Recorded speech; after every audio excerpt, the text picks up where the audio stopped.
Geomorphology या lithosphere में एक कौतूहल उठता है कि हमारे कॉन्टिनेंट्स और हमारे ओशन बेसिन्स क्रस्ट के या भूपर्पटी की एक भाग हैं जो तैर रहे हैं मैंटल पर, अर्थात पृथ्वी में इसका क्रोड़ है, उसके बाहर मैंटल है और उसके बाहर क्रस्ट है। तो मैंटल पर तैरने वाले क्रस्ट या भूपर्पटी में कुछ भाग समुद्र तल से बहुत ऊंचे हैं जैसे माउंटेन्स, कुछ कम ऊंचे हैं जैसे पठार, कुछ और कम ऊंचे हैं जैसे मैदान, और कुछ तो समुद्र तल से नीचे हैं सागर नितल जो कि भूपर्पटी के ही भाग हैं। प्रश्न उठता है कि ये सब यदि एस्थेनोस्फीयर या मैंटल पर तैर रहे हैं तो क्या नीचे सबका बॉटम एक जैसा होगा या भूपर्पटी के विभिन्न भागों का कुछ का भाग एस्थेनोस्फीयर या मैंटल में धंसा होगा और कुछ का कम होगा? इसका उत्तर तब मिल सकता है जबकि हम भूपर्पटी के विभिन्न हिस्सों के डेंसिटी को और उनके डेप्थ को देखें। इसलिए डेंसिटी और डेप्थ दो महत्वपूर्ण कारक हैं जो कि आइसोस्टेसी या भू संतुलन में समझे जा सकते हैं। हमारी घूमती हुई पृथ्वी रोटेटिंग अर्थ पर ये लैंडमास जो विभिन्न ऊंचाई के हैं और विभिन्न डेंसिटी के हैं किस प्रकार स्थिर रहते हैं और किस प्रकार अपना गुरुत्वाकर्षण संतुलन बनाए रखते हैं, इसी का वैज्ञानिक अध्ययन आइसोस्टेसी या भू संतुलन कहलाता है। इसके बारे में मुख्य रूप से 4 भूगर्भविदों ने अपना विचार दिया: एयरी, प्राट, डटन, डेली। आइए हम देखते हैं कि इन लोगों का विचार क्या है, फिर इन दोनों में से एयरी और प्राट का विचार ज़्यादा वैज्ञानिक है, हम उसका डिटेल अध्ययन करेंगे और उसमें भी एयरी का विचार आज प्लेट विवर्तनिकी से मिलता जुलता है, इसलिए एयरी के विचारों को ज़्यादा महत्व दिया जाता है। आइए हम देखते हैं कि इन भूगर्भविदों ने आइसोस्टेसी के बारे में क्या कहा। इनका यदि सामान्यीकरण किया जाए तो आइसोस्टेसी होती क्या है? ए मैकेनिकल स्टेबिलिटी, एक यांत्रिक स्थिरता है किसके बीच में जो भाग समुद्र तल से ऊपर हैं अप स्टैंडिंग और जो भाग समुद्र तल से नीचे हैं अर्थात ओशन बेसिन कैसे इस घूर्णनशील पृथ्वी पर स्थिर हैं और अपना ग्रेविटेशन संतुलन बनाए रखते हैं, यही सामान्य परिभाषा हुई। अब हम देखते हैं कि अलग अलग परिभाषा कैसे है, जिसमें कि एयरी का विचार हम देखते हैं। इनका जो थीम है, सेंट्रल थीम है, इन्होंने लिखा कि uniform density with varying depth, अर्थात हर भूखंडों की गहराई में अंतर है। जैसे हिमालय यदि समुद्र तल से बहुत ऊंचा है तो इसके पास जड़ें भी हैं जो कि मैंटल में ज़्यादा गहराई तक हैं, लेकिन पठार यदि हिमालय से कम ऊंचा है तो उसकी जड़ें भी कम गहरी हैं। अर्थात जो वृक्ष जितना ऊंचा होगा उसकी प्राकृतिक रूप से जड़ें उतना ही गहरी होंगी, ऐसा एयरी का विचार है। लेकिन प्राट महोदय ने अपना विचार दिया कि आइसोस्टेसी में इन्होंने प्राट ने 1859 में अपना विचार दिया, जबकि एयरी ने 1855 में दिया। और इनका सेंट्रल थीम, इनका केंद्रीय विचार प्राट का था कि uniform depth with varying density, सबकी डेंसिटी अलग अलग होती है लेकिन डेप्थ यूनिफॉर्म होती है। अर्थात चाहे ऊंचा पहाड़ हो और चाहे पठार हो, चाहे ओशन बेसिन हो, सबका बेस बराबर होता है, जिसको कि क्षतिपूर्ति तल या लेवल ऑफ कंपनसेशन कहा जाता है। हम एयरी और प्राट के विचार को अलग से सीखेंगे। फिर आते हैं डटन। 1859 में इन्होंने अपना विचार दिया कि isostasy is an ideal condition. भू संतुलन एक आदर्श स्थिति होती है जिसमें कि ग्रेविटेशनल इक्विलिब्रियम, गुरुत्वाकर्षण का संतुलन या भू संतुलन बना रहता है। घूमती हुई पृथ्वी पर गुरुत्वाकर्षण बल किस तरह से सक्रिय रहता है और ऊंचे पर्वतों और नीचे बेसिन को के संतुलन को बनाए रखता है, इन्होंने ये चीज़ बताया। और यह कंट्रोल करता है ऊंचे पर्वतों की हाइट को और ओशन फ्लोर को, और विशेषतः यह डेंसिटी और उसके सतह के नीचे की चट्टानों की डेंसिटी से कंट्रोल होता है। और इस प्रकार से इनका यह व्यू मिलता जुलता है एयरी और प्राट से, अर्थात इन्होंने डटन ने कुछ एयरी और कुछ प्राट को लेकर एक जनरलाइज कर दिया, जबकि एयरी का विचार ज़्यादा साइंटिफिक है। फिर आते हैं डेली महोदय, और इन्होंने 1940 में अपना विचार दिया कि आइसोस्टेसी इज ए प्रिंसिपल, यह एक सिद्धांत है किसमें अर्थ साइंस भूविज्ञान में, जिसमें कि इन्होंने ये बताया कि इस सिद्धांत के द्वारा कोई आदमी आसानी से समझ सकता है कि किस तरह से कॉन्टिनेंट्स महाद्वीप जो सतह से लगभग 3 मील ऊपर हैं और समुद्र के नीचे ओशन बेसिन है, किस प्रकार से ये संतुलन बनाए रखते हैं, गुरुत्वाकर्षण संतुलन, और ये स्टेनोस्फीयर मैंटल पर तैर रहे हैं तो संतुलन किस तरह से बनाते हैं, ये विचार डेली ने 1940 में दिया। इस तरह से based on the above concepts, इन चारों कॉन्सेप्ट या विचारों पर आधारित होकर एक आइडिया बनता है, वो है एयरी और प्राट का, जिसको कि जनरलाइज किया जा सकता है।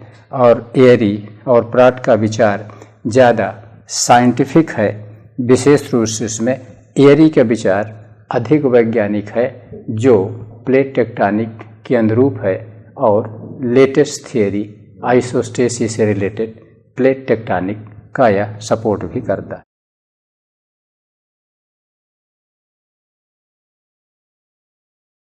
हम लोगों ने आइसोस्टेसी या भू संतुलन से संबंधित एयरी, प्राट, डटन और डेली की परिभाषा और विचारों को सीखा, और उनमें से एयरी और प्राट का विचार ओरिजिनल और वैज्ञानिक है, और विशेष रूप से एयरी का विचार तो आज लेटेस्ट प्लेट टेक्टोनिक को भी सपोर्ट करता है।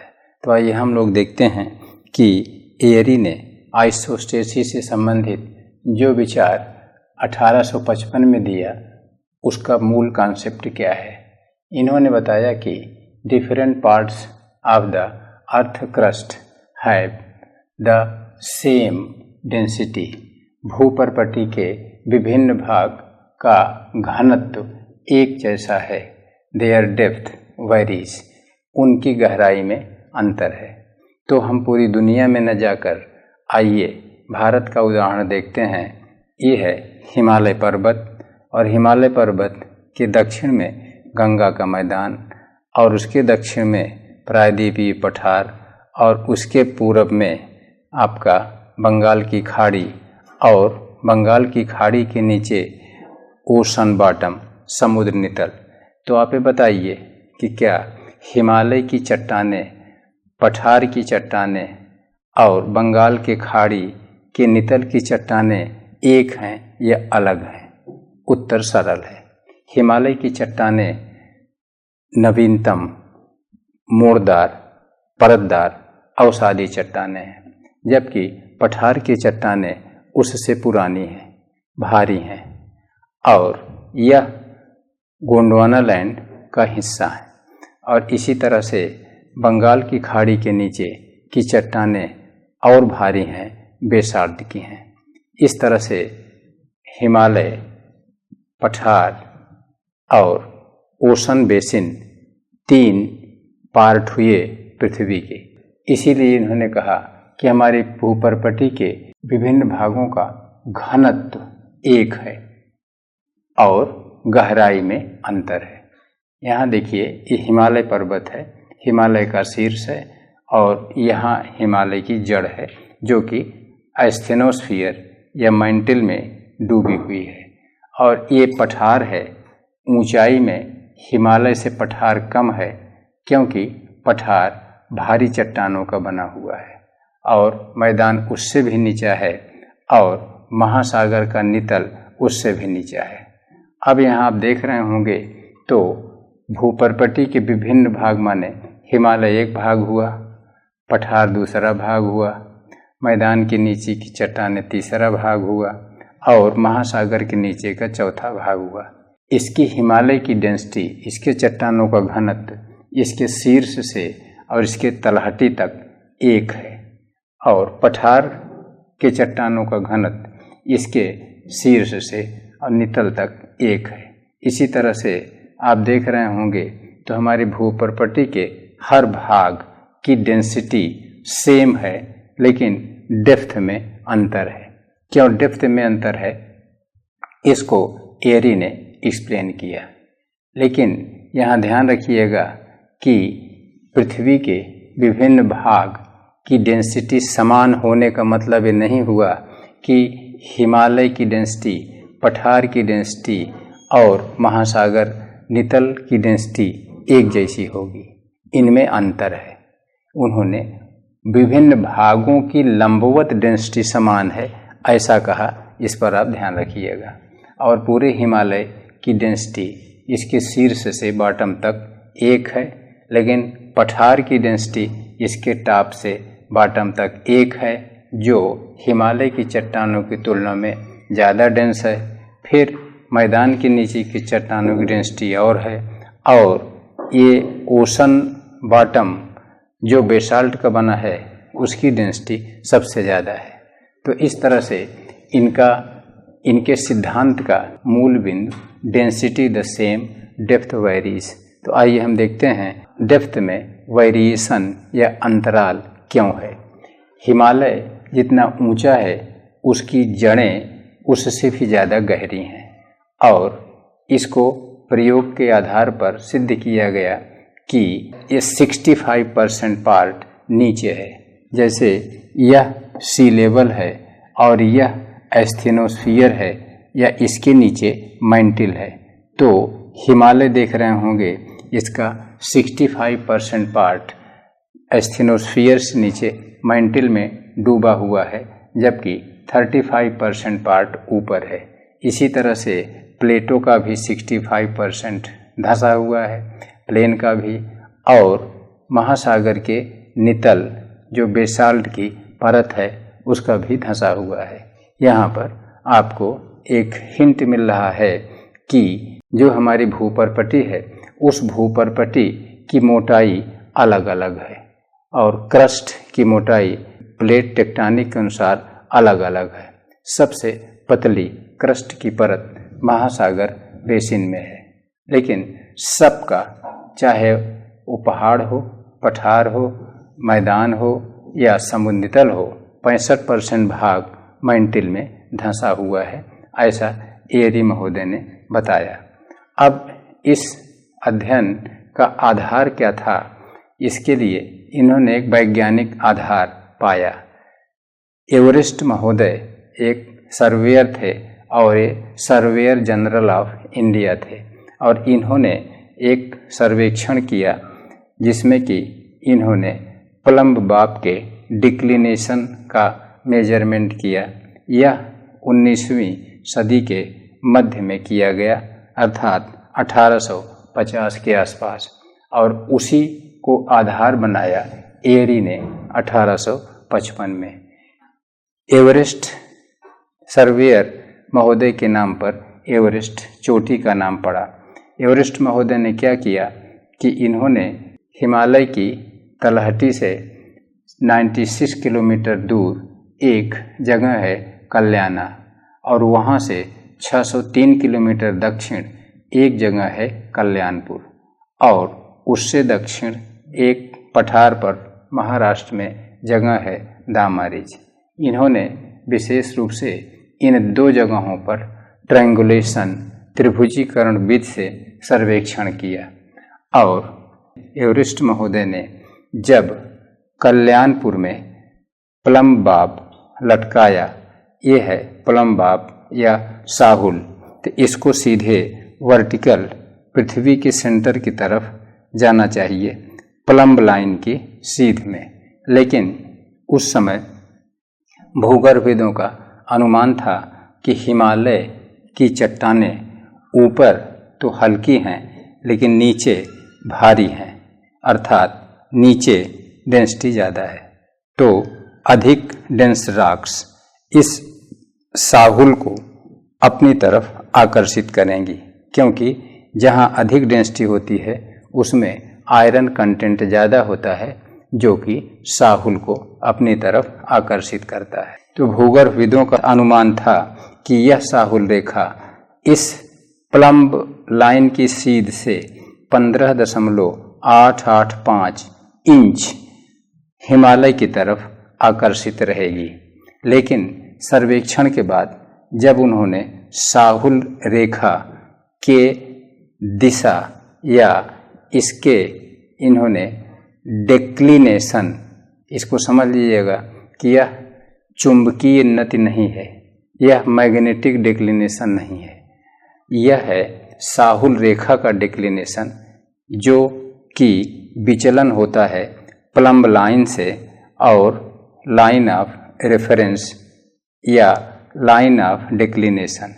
तो ये अनुमान था कि साहुल की सीध से 15.885 इंच साहुल हिमालय की तरफ खींचेगा और खींचने का कारण हिमालय के नीचे की घनी चट्टानें होंगी। लेकिन परिणाम कुछ अनोखा रहा। यह डिक्लिनेशन मात्र 5.236 इंच ही रहा, अर्थात जो एक्सपेक्टेड था, जितनी आशा थी, उसकी तुलना में लगभग 1/3। बस खुल गई आंखें जियोलॉजिस्ट की एवरेस्ट के इस सर्वेक्षण से, और लोग इस नतीजे पर पहुँचे कि हिमालय की जड़ें, इसका मतलब उतना सघन चट्टानों की नहीं बनी हैं जितना कि जियोलॉजिस्ट एक्सपेक्ट कर रहे थे। और अब जियोलॉजिस्ट समझ गए और यह निष्कर्ष निकाले कि हिमालय की जड़ें और उसकी चट्टानें भी कम घनत्व के चट्टानों की बनी हैं, अर्थात हिमालय में ऊपर से नीचे तक डेंसिटी लगभग सेम है। एरी का विचार यही है, लेकिन लगभग सेम है।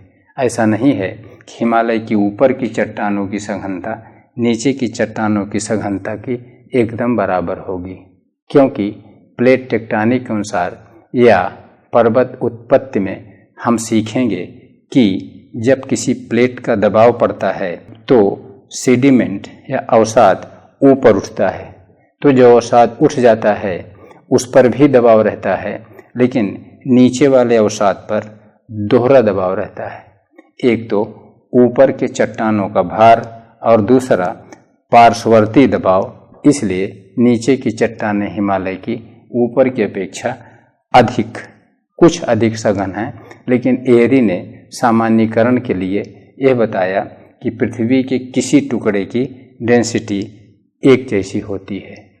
जैसे कि यहाँ पर आपने देखा हिमालय की डेंसिटी कम है और ये पठार की ज़्यादा है, और इस तरह से आगे जाने पर बढ़ती चली जा रही है। तो ये रहा एरी का विचार, और इस 3 स्थान पर इन्होंने सर्वे करके यही निष्कर्ष निकाला कि हिमालय की जड़ें बहुत गहरी हैं। और ऐसा माना भी जाता है कि जो मोड़दार पर्वत सी लेवल से जितना अधिक ऊंचा होगा उसकी जड़ें उतना ही अधिक गहरी होंगी, मैंटिल में धंसी होंगी, अर्थात 35% ऊपर और 65% नीचे। अब आइए देखते हैं कि एरी का यह विचार वैज्ञानिक आधार पर, एवरेस्ट महोदय के सर्वेक्षण के अनुसार पर और प्लम्ब बाब के डिक्लिनेशन से मिले रिजल्ट्स पर आधारित है। इस तरह से एरी का विचार आइसोस्टेसी के सभी विचारों में अधिक साइंटिफिक है और इसीलिए मूल्यांकन या इवैल्यूएशन में आप ये कह सकते हैं कि Airy's view supports plate tectonic. Airy का यह आइसोस्टेसी का विचार प्लेट टेक्टोनिक या प्लेट विवर्तनिकी को सपोर्ट करता है। अर्थात आज प्लेट टेक्टोनिक यह बताता है कि हमारी प्लेट अलग अलग डेंसिटी की हैं और उनकी डेप्थ अलग अलग है और कुछ प्लेट एस्थेनोस्फीयर और मैंटल में नीचे धंसी हुई हैं और कुछ प्लेट ऊपर ही हैं और प्लेट में क्षैतिज गति होती है। जबकि अभी हम प्राट से इनकी तुलना करेंगे तो प्राट ने बताया कि इन पृथ्वी के टुकड़ों का कॉलम अलग अलग होता है, वो कॉलमर होती हैं, लेकिन एयरी ने बताया कि ये कॉलम में न होकर ये सर्कुलर होती हैं। और प्लेट टेक्टोनिक में भी हम लोगों ने देखा था कि जब एक प्लेट दूसरी प्लेट के नीचे छेपित होती है तो इस गति को सर्कुलर कहा जाता है। क्योंकि पृथ्वी की सतह पर कोई भी प्लेट गतिशील होती है तो पृथ्वी सर्कुलर फॉर्म में है और उसी तरह से गतिशील होती है। और एक प्लेट जो भारी होती है, दूसरी प्लेट हल्की होती है। यहाँ भी एयरी का विचार वैज्ञानिक होता है। तो भारी प्लेट हल्की प्लेट के नीचे छेपित होती है और छेपित होकर वह एस्थेनोस्फीयर और मैंटल में धंस जाती है, जहाँ बेनियाफ जोन में वो गलती है। जबकि ऊपर वाली प्लेट के नीचे, जैसे ऊपर वाली प्लेट तिब्बतन प्लेट है और भारतीय प्लेट उसके नीचे छेपित होकर गल रही है। इस तरह से एयरी का यह विचार प्लेट टेक्टोनिक को सपोर्ट करता है। एयरी का यह विचार जियोसिंक्लाइन थियरी, जो पर्वत की उत्पत्ति का पहला वैज्ञानिक सिद्धांत है और आज जिसका सपोर्ट प्लेट टेक्टोनिक भी करता है, तो एयरी का यह आइसोस्टेसी का विचार जियोसिंक्लाइन थियरी को भी सपोर्ट करता है। जियोसिंक्लाइन माने भूसन्नतियों पर दो तरफ दबाव से मोड़दार पर्वत ऊपर उठे हैं और मोड़दार पर्वत जितना ऊपर उठते हैं उनकी उतना ही भूसन्नत में गहराई होती है। तो इस तरह से एयरी के इस विचार के मेन पॉइंट को आपने देखा और इसको किस आधार पर इन्होंने बताया, एवरेस्ट के सर्वेक्षण के आधार पर इसको आपने देखा और किस तरह से प्लम्ब लाइन में डेक्लिनेशन विचलन होता है इसको भी आपने सीखा और इसको विशेष रूप से हिमालय, पठार और बे ऑफ बंगाल बेसिन के संदर्भ में देखा और इसका क्रिटिकल इवैल्यूएशन भी आपने देखा। तो इस तरह से एयरी का यह विचार आज के प्लेट विवर्तन के सिद्धांत को वैज्ञानिक आधार प्रदान करता है।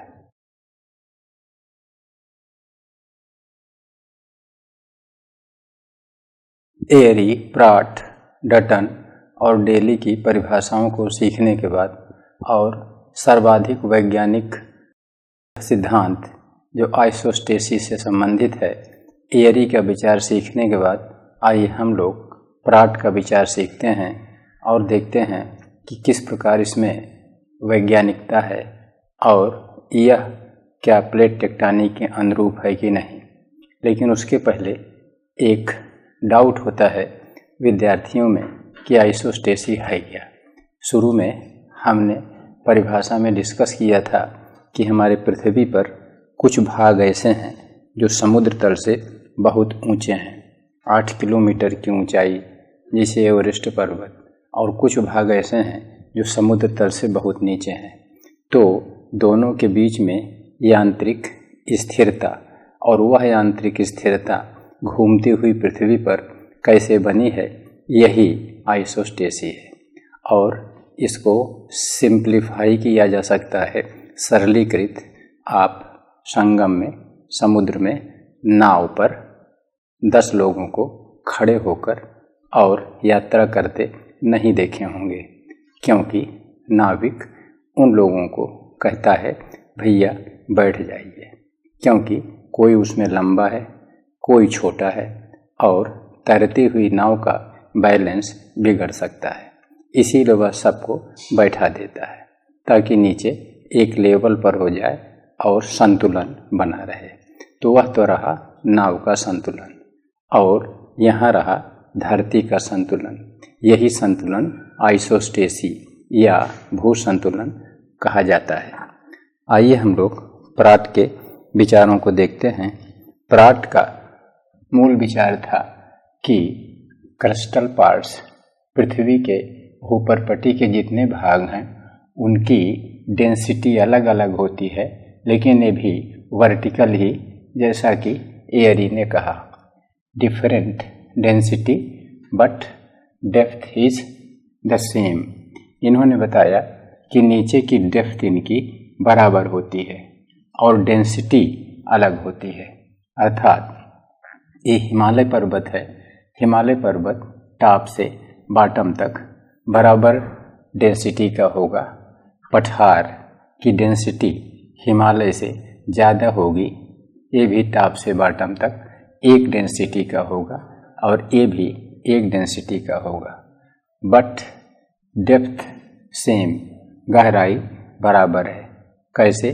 जैसे जल में यदि आप एक कॉलम या टुकड़ा जस्ता जिंक का डाल दें, दूसरा आयरन लोहे का और तीसरा कांच लेड का डाल दें, तो जिंक सबसे हल्का होता है, इसलिए इसकी ऊंचाई सबसे ज़्यादा होगी, और आयरन उससे भारी होता है, इसलिए इसकी ऊंचाई कम होगी उससे, और शीशे की ऊंचाई सबसे कम होगी। लेकिन हाँ, आधार तल पर तीनों का लेवल बराबर होगा और तीनों का भार भी बराबर होगा, क्योंकि जिंक सबसे हल्का है, इसीलिए इसका कॉलम ज़्यादा ऊंचा है, ताकि जिंक का भार इस लेवल पर, जिसको प्राट ने लेवल ऑफ कंपनसेशन कहा, क्षतिपूर्ति तल कहा, तो जिंक का भार इस लेवल ऑफ कंपनसेशन पर उतना ही होगा जितना आयरन के कॉलम का, जिसकी ऊंचाई तो कम है लेकिन डेंसिटी अधिक है। इसलिए जिंक, आयरन और लेड का वजन बराबर होगा, और यही रहा लेवल ऑफ कंपनसेशन। तो इस एग्जाम्पल को समझने के बाद हम लोग देखते हैं कि हिमालय अपेक्षाकृत हल्की चट्टानों का बना है, ऊंचाई ज़्यादा है, इसलिए क्षतिपूर्ति तल पर इसका कुछ वजन है, और उतना ही वजन, वेट इस प्लेटों का है। प्लेटों की चट्टानें हिमालय की चट्टानों से अधिक सघन हैं लेकिन कम ऊंची हैं, इसलिए क्षतिपूर्ति तल पर हिमालय का वेट और प्लेटों का वेट बराबर है। इसी तरह से प्लेन के नीचे की चट्टानें भी अधिक हार्ड हैं, उसका भी वेट इन्हीं के बराबर है, और समुद्र के नीचे बेसाल्ट सबसे सघन होती है और वह सबसे पतली है, लेकिन वेट सबके बराबर है, और इसको लेवल ऑफ कंपनसेशन क्षतिपूर्ति तल बताया, जो 60 मील की गहराई पर मिलता है। अब आप तुलना कर सकते हैं एयरी और प्राट में। प्राट महोदय ने लंबवत कॉलम बताया और नीचे सबका वेट बराबर बताया, जबकि एयरी ने बताया था कि हिमालय की जितना ऊंचाई है 35% उसी अनुपात में उसकी गहराई है, अर्थात वह एस्थेनोस्फीयर और मैंटिल में डूबा हुआ है। प्राट ने ऐसा नहीं बताया। लेकिन यहाँ पर जैसे एयरी ने आइसोस्टेसी भू संतुलन में उन्होंने अलग अलग गहराई बताया था और इन्होंने समान गहराई बताया, लेकिन इनका थोड़ा सा एक और लॉजिकल तर्कसंगत है जो इस तीसरे चित्र में दिख रहा है। जैसे ये है हिमालय, और हिमालय के बाद यहाँ पर ये है समुद्र, हिमालय के बाद यहाँ पर मैदान पड़ेगा और इसके बाद ये समुद्र पड़ेगा। अब यहाँ पर हिमालय पर अनाच्छादनकारी प्रक्रम अर्थात अपक्षय और अपर्दन काम करते हैं, इसमें अलग अलग परतों का अनाच्छादन होता है। परत नंबर 1 सबसे टॉप की लेयर, 2, 3। सबसे पहले टॉप की लेयर हिमानी और जलीय प्रक्रम द्वारा अपरदित होगी, परिवहन होगा और लाकर नीचे जमा कर दी जाएगी। नीचे कहाँ पर? बंगाल की खाड़ी में, तलहटी में। इसके बाद उसके नीचे की दूसरी परत एक्सपोज्ड हो जाएगी और वह अनाच्छादन क्रिया द्वारा फिर बंगाल की खाड़ी में जमा कर दी जाएगी। फिर तीसरी परत का अपक्षय अपर्दन परिवहन होगा, वह सबसे ऊपर जमा कर दी जाएगी। इसलिए अलुवियल डिपॉजिट जलोढ़ निक्षेप का दबाव बनेगा। कहाँ पर? बे ऑफ बंगाल पर, बंगाल की खाड़ी पर। और बंगाल की खाड़ी यहाँ पर दबेगी। जब बंगाल की खाड़ी का नितल दबेगा बेसाल्ट, तो उसके नीचे का मैग्मा वहाँ से स्थानांतरित डिस्प्लेस होगा। मैग्मा किधर जाएगा? जहाँ पर वह हल्का पाएगा। हल्का क्या हो रहा है? हिमालय की ऊपर की चट्टानें अपक्षयित अपरदित होकर हट गई हैं, इसलिए हिमालय के ऊपर से भार कम हो गया है, तो हिमालय हल्का हो गया है। इसलिए नीचे नीचे मैग्मा आएगा और यह स्लो फ्लोएज होगा, धीरे धीरे इसका मैग्मा का प्रवाह होगा और यह मैग्मा आकर हिमालय के नीचे से पूरे हिमालय को ऊपर करेगा। अर्थात हिमालय आज भी ऊपर उठ रहा है। इसलिए प्राट का यह विचार तर्कसंगत भी लगता है। और यह फ्लोएज 60 मील की 40 मील की गहराई के बीच होगा। सामान्य रूप से 40 मील की गहराई पर ही मैग्मा का नीचे नीचे प्रवाह शुरू हो जाता है और इस तरह से एक साइकिल चलती रहती है कि यहाँ से दबा हुआ मैग्मा हिमालय को ऊपर करेगा और हिमालय उठ भी रहा है और इस तरह से यह मटेरियल फिर यहाँ आएगा और यह रॉक साइकिल लगातार चलती रहेगी। लेकिन इन्होंने जो ये मैग्मा का फ्लोएज बताया यह सर्कुलर न होकर कॉलमर है। इसमें ध्यान रखिएगा, एयरी ने सर्कुलर बताया था। अर्थात एयरी का विचार प्लेट टेक्टोनिक के अनुरूप है, क्योंकि उन्होंने बताया था जब एक भारी प्लेट महासागरी एक ऊंची प्लेट महाद्वीपीय के नीचे जाती है तो भारी प्लेट एस्थेनोस्फीयर में बेनियाफ जोन में गलती है, गला हुआ मैग्मा महाद्वीपीय हल्की प्लेट को ऊपर उठाता है। इसको सर्कुलर मोशन कहा जाता है, जो पृथ्वी के अनुरूप है। जबकि प्राट ने सर्कुलर न बताकर वर्टिकल बताया, कॉलमर बताया। अर्थात इन्होंने हिमालय को एक वर्टिकल कॉलम मान लिया और ओशन बेसिन को एक अलग कॉलम मान लिया। यह कॉलम धंस रहा है और यह कॉलम उठ रहा है। धंसने उठाने का काम जो स्लो फ्लोएज मैग्मा का है वो कर रहा है। इसलिए यह प्लेट टेक्टोनिक के अनुरूप नहीं है। जबकि एयरी ने बताया कि बे ऑफ बंगाल बेसिन वहीं नहीं धंस रही है, बल्कि इंडियन प्लेट या इंडियन ओशन या कह लीजिए इंडियन ओशन के नीचे की भारी प्लेट जो बेसाल्ट की है वो प्लेट ही उत्तर की तरफ जा रही है, हिमालय के नीचे गल रही है और हिमालय के नीचे गला हुआ मैग्मा हिमालय को ऊपर उठा रहा है। इसलिए प्राट का विचार यहाँ तो सही लगता है, लेकिन इनका विचार प्लेट टेक्टोनिक के अनुरूप नहीं है। तो ये रहा प्राट का विचार, जिसमें इन्होंने उदाहरण दिया और इसको हिमालय, पठार, मैदान और समुद्र नितल के बेसाल्ट से सिद्ध कर और इन्होंने बाह्य प्रक्रमों को भी सम्मिलित कर और अंडर फ्लोएज से हिमालय के उत्थान को स्पष्ट किया। जबकि एयरी का विचार प्लेट टेक्टोनिक से मिलता है। इनके इवैल्यूएशन में आप यही कह सकते हैं कि इनका विचार यद्यपि वैज्ञानिक है, लेकिन यह प्लेट टेक्टोनिक को समर्थन नहीं देता है, इसलिए इनकी तुलना में एरी के विचार अधिक वैज्ञानिक है।